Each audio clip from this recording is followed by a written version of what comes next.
Quick question. If you take a penalty kick, miss the goal, and the ball bounces right back to you, can you kick it in again? Most people say yes. The answer is actually no. And that one tiny rule has cost professional teams entire matches. Stick around because by the end of this video, you'll understand a penalty rule that trips up commentators, referees, and even players who've been doing this their whole career. Let's start simple. A penalty kick happens when a player fouls someone inside their own box, close to the goal. One player gets a free shot from 12 yards out, facing only the goalkeeper. Sounds simple, right? Shooter versus keeper, nobody else involved. Here's the twist. The rule says the penalty taker cannot touch the ball again until another player touches it first. That includes the ball bouncing off the goalpost. That includes the goalkeeper saving it and it rebounding back out. Think about it like this. Imagine throwing a basketball at a hoop, missing, and the ball bounces straight back into your hands. In basketball, you just shoot again. In football, that's illegal. The shooter has to let someone else touch it first. Why does this rule even exist? Because without it, a striker could smash the ball off the post over and over, chasing rebounds like a pinball machine until it finally goes in. Football wanted the penalty to be one clean, honest attempt, not 5 tries in a row. Here's where it gets interesting. This isn't some obscure rule buried in a rulebook nobody reads. This has actually happened in real professional games. A player scores off his own rebound, the crowd goes wild, and then the referee cancels the goal. Commentators go silent for a second because even they forget this rule exists. So what happens if the shooter breaks this rule? The referee awards an indirect free kick to the other team. That means the goal doesn't count, and the ball goes to the opposing team instead. All that excitement wiped out in one whistle. Now here's a fact that surprises almost everyone. This rule doesn't just apply to missed shots. It applies to the exact spot the ball touched too. If the goalkeeper punches the ball away and it lands 10 yards to the side, any other teammate can run onto it and score, just not the original shooter.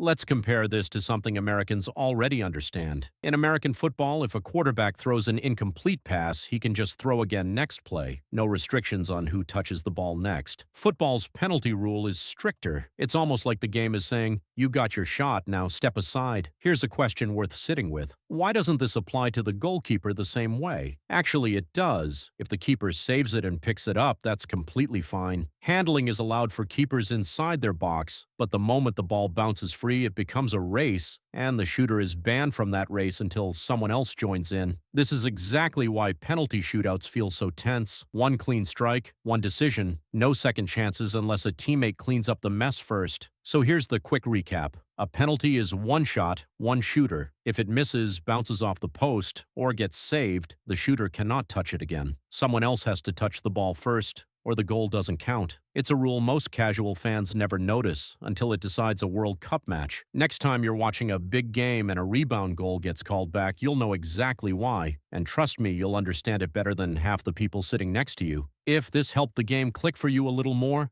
subscribe. There's a lot more about football that almost nobody explains this simply.